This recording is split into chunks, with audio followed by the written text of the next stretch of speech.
السلام علیکم ورحمۃ اللہ وبرکاتہ۔ بعض دوست ہاتھوں میں دھاگا پہنتے ہیں، سرخ رنگ کا یا نیلے رنگ کا یا سبز رنگ کا یا سیاہ رنگ کا، تو اس کو رنگ پیپی بھی بولتے ہیں۔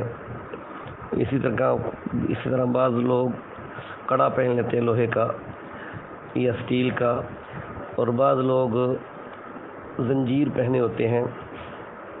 تو ہاتھوں میں مرد کے لیے ان چیزوں میں سے کوئی چیز پہننا جائز نہیں ہے۔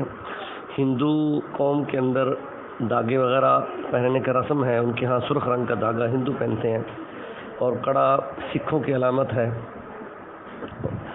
تو اس لیے ان چیزوں سے غیر من تشبہ بقوم فہو منہم، او کما قال علیہ الصلوۃ والسلام، حضرت نبی کریم صلی اللہ علیہ وسلم نے فرمایا کہ جس آدمی نے جس قوم کی مشابہت اختیار کی اس کا شمار انہی میں ہوگا۔ تو اس لیے کافر قوموں کی مشابہت سے بچا جائے، نہ زنجیر پہنا جائے ہاتھ میں کلائی میں، اور نہ ہی کڑا پہنا جائے، اور نہ ہی دھاگے پہنے جائیں۔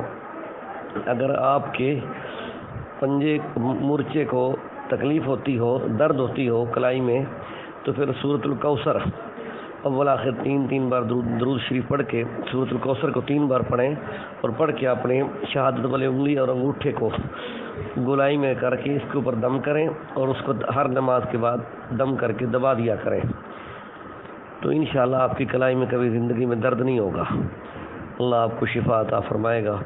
تو اس لیے اس سلسلے میں تفصیلی ایک فتویٰ بھی بھیج رہا ہوں نیو ٹاؤن کا، اس کو ملاحظہ کر لیا جائے۔ السلام علیکم ورحمۃ اللہ۔